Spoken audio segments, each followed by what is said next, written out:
पंजाब केसरी में आप सबका स्वागत है। मैं हूं चंद्रशेखर धरनी। इस वक्त मूलचंद शर्मा जी हरियाणा के परिवहन, खनन व उच्चतर शिक्षा मंत्री हमारे साथ मौजूद हैं, बातचीत करेंगे। शर्मा जी, स्वागत है पंजाब केसरी में। धन्यवाद। शर्मा जी, जिस प्रकार से दिल्ली सरकार ने BS6 बसें ही दिल्ली में केवल चलाने की अनुमति 1 नवंबर से दी है, उसके अलावा कोई बस नहीं चल पाएगी। जितनी बसें पानीपत, करनाल, रोहतक, हरियाणा के 22 जिलों में से जाती हैं, फरीदाबाद, गुड़गांव, NCR में भी चलती हैं, तो उन बसों पर कहीं ना कहीं ब्रेक लगेगी। क्या समाधान होगा? नहीं, इसकी तैयारी हमने पहले से ही हम कर चुके हैं। इस तरह की जहां B6 बस चलनी है उसकी हमने तैयारी पहले ही, हम पे बस हैं 2200 करीब आसपास हमारे पास बस हैं, और BS4 हैं वो हमारे दूसरे ज़िले हैं उनमें चलाएंगे, अदर स्टेट में चलाएंगे। और इसकी तैयारी के लिए हम पे CNG की बस हैं, हम पे दूसरा इलेक्ट्रिकल बस भी हमारी आने वाली है। इसकी तैयारी हरियाणा सरकार के पास पूरी है। CNG की कितनी बसें आज के डेट में हमारे पास मौजूद हैं? जो भी है हमारी प्राइवेट उसमें है, परमिट वाली है उसमें है, जो भी इस तरह से हैं। जैसे BS6 हमारे पास हैं, हम पे जैसे दिसंबर से हम इलेक्ट्रिकल व्हीकल बस चलाने वाले हैं। ये सारी तैयारी हम करने वाले हैं।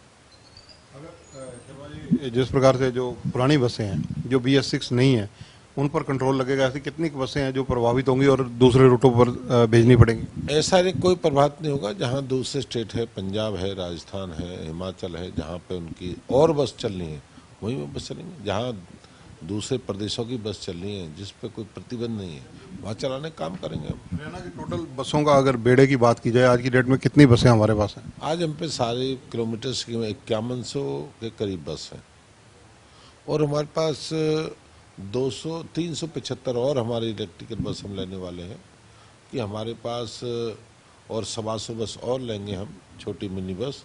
इसके हमारा पूरी बसें हमारे पास रहेंगी।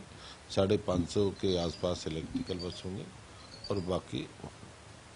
शर्मा जी, पिछले दिनों आपकी फेसबुक ID हैक हुई थी या डुप्लीकेट बनाई गई थी, उस मामले में आपने पुलिस को कंप्लेंट भी की थी। उस पर कुछ बना या नहीं बना? कोई अपराधी पकड़ा गया या नहीं? मुकदमा दर्ज हो चुका है और उनकी जांच चल रही है, और मुझे लगता है कि जल्दी से जल्दी वो दूर नहीं है, जल्दी से जल्दी वो पुलिस के गिरफ्त में। जो साइबर क्राइम है जिस प्रकार से बढ़ रहा है, जब आप एक जिम्मेदार व्यक्ति हैं, मंत्री हैं, जब आपकी फेसबुक को हैक कोई कर सकता है, तो उसमें भी अगर पुलिस इतना समय लगाती है तो ये चिंतनीय पहलू है। नहीं, क्राइम क्रिमिनल के लिए बड़ा छोटा सब बराबर है। क्रिमिनल आदमी कभी बड़ा छोटा देख कर नहीं करता, वो अपने व्यक्तिगत स्वार्थ देखता है। मेरा व्यक्तिगत स्वार्थ कहाँ है और किससे मेरा हित पूरा होगा। और मैं मानता हूँ कि जिसकी जितनी उसमें प्रक्रिया में समय लगेगा वो लगेगा, और मुझे ऐसा है कि जल्दी उनकी जानकारी करके जल्दी गिरफ्त पाए। बसों में जो टिकटों को पहले तो जैसे मैनुअल काटा जाता था, अब क्या उसमें टिकटिंग की प्रथा आपने शुरू करने की बात कही थी, वो कहाँ तक सफल रही और कितने % लागू हो चुकी है? नहीं, टिकटें हमारे कुछ जिलों में चालू होगी, कुछ हमें चालू होने वाली है, और हमने क्राइटेरिया 5 रुपये का फिक्स किया है टिकटिंग का, कि जैसे 1-2 रुपये की जैसे परेशानी हमको आती है, और जल्दी पूरे प्रदेश में पूरी तरह लागू हो जाएगी। शर्मा जी, इसके अलावा नायब सैनी को बीजेपी हरियाणा के प्रधान के रूप में जो नई जिम्मेदारी मिली है पार्लियामेंट में, वो पहले से राज्य मंत्री पिछली सरकार में मनोहर पार्ट 1 में रहे हैं, आप इस परिवर्तन को कैसे देखते हैं? ये बीजेपी का बदलाव है, बीजेपी की संगठन का बदलाव है। हर एक का दायित्व अपना, किसको कौन मिल जाए, कौन MLA बन जाए, कौन MP बन जाए, कौन प्रदेश अध्यक्ष बन जाए, कौन मुख्यमंत्री बन जाए, कौन राष्ट्रीय अध्यक्ष बन जाए, ये सब बीजेपी का ये बदलाव है, दायित्व है। नायब सैनी जी को दिया है, ऊपर का धनखड़ जी को सचिव बनाया है बीजेपी उसमें, और हमारे साथी हैं, मैंने इनके साथ किसान मोर्चे में बहुत लंबे समय काम किया है। धनखड़ जी राष्ट्रीय अध्यक्ष किसान मोर्चे के थे, नायब सैनी हम किसान मोर्चे में काम करते थे। अगर क्योंकि मिशन 2024 को लेकर जहां बीजेपी चल रही है वहीं कांग्रेस भी चल रही है और आम आदमी पार्टी, कहीं ना कहीं आम आदमी पार्टी और जो नेता प्रतिपक्ष हैं कांग्रेस के भूपेंद्र सिंह हुड्डा, सभी जो सरकारी नौकरियां बच्चों को मिलनी है उसको लेकर भेदभाव के आरोप लगा रहे हैं, जबकि मुख्यमंत्री जी का दावा है कि जितने रोजगार हमने दिए पहले किसी ने नहीं दिए। नहीं, कांग्रेस का तो इस पर कहने का कोई विषय है नहीं। और नौकरी लग रही है, सबको मिले ईमानदारी के साथ, योग्यता के आधार पर। इस तो आम व्यक्ति को भी है, आम व्यक्ति की देखता उसको पता है, आम व्यक्ति को भी जानकारी है, आम व्यक्ति भी इसमें है कि भाई ये सारी चीज़ जो है नियम के तहत है, योग्यता के आधार पर, योग्यता के आधार पर, और सबको नौकरी में मेरिट पे है नौकरी मिल रही है। जो दीपक बावरिया हैं, हरियाणा प्रदेश कांग्रेस कमेटी के प्रभारी हैं, उन्होंने कहा कि डबल इंजन की सरकार है, तो फिर उसके इंजन फेल क्यों हो रहे हैं और प्रधान बदले क्यों जा रहे हैं? नहीं, इंजन को तो बार बार करें, इंजन क्या चलता रहेगा। इंजन में क्या है, इंजन के तो सब पुर्जे ठीक होते रहते हैं। इंजन में ये तो नहीं है, बाबरी ज्ञान ही नहीं है कि कभी भी क्या है कि पार्टी की मेंटेनेंस करना, किसी उसकी मेंटेनेंस करना, आदमी बदलाव है, चेंजिंग है। हम सब इंजन हैं बीजेपी के, बीजेपी इंजन है, हम सब पुर्जे हैं। हम सब जो कार्य कर रहे हैं बीजेपी के लिए, और बीजेपी के लिए हम सब सरकार हैं, केंद्र की या प्रदेश सरकार। व्यक्ति नहीं है हमारे यहाँ, हमारे यहाँ पार्टी, इनके यहाँ व्यक्ति है, हमारे यहाँ पार्टी। फर्क है ना इसमें। हमारे केंद्र की सरकार और प्रदेश का इंजन है, डबल इंजन सरकार, इंजन बन गया, और हम पुर्जे हैं सारे, हम काम कर रहे हैं, ज्ञान है नहीं। भ्रष्टाचार के आरोप भी सरकार पे बहुत लगा रहे हैं विपक्ष के लोग। भ्रष्टाचारी खुद ही खुद भ्रष्टाचार की बात करते हैं।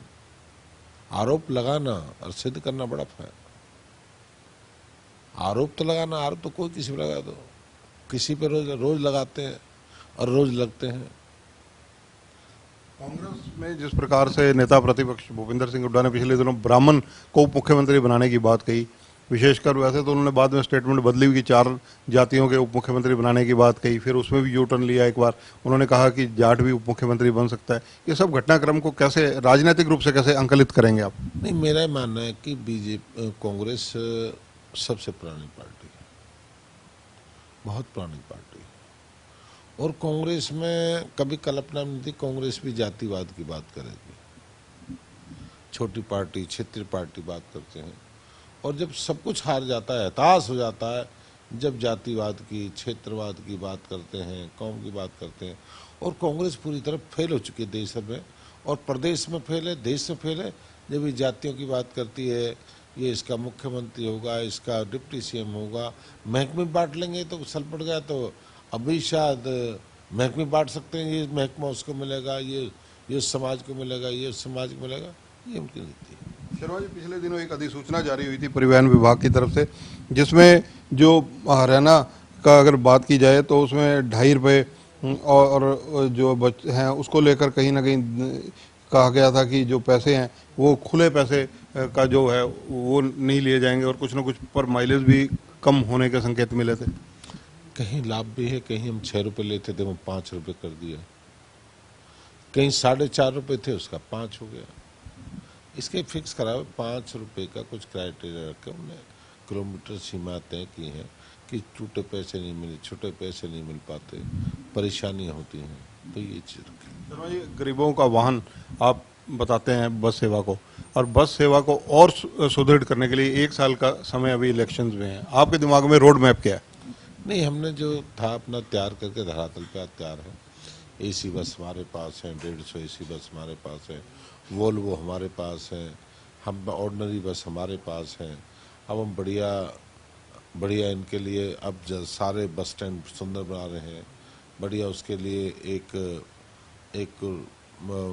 रात को यात्री रुकना है, उसके लिए एक हॉल होगा, ऑफिस होगा, बढ़िया बाथरूम, सब कुछ उनके लिए, सब कुछ।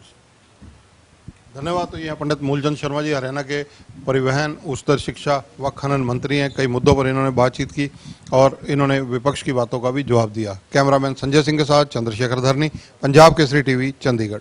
हमसे जुड़े रहने के लिए हमारे YouTube चैनल को सब्सक्राइब करें और नई वीडियो की नोटिफिकेशन के लिए बेल आइकॉन को दबाएं। अगर आप ये वीडियो Facebook पर देख रहे हैं तो लाइक जरूर करें और ज्यादा से ज्यादा शेयर करें। धन्यवाद।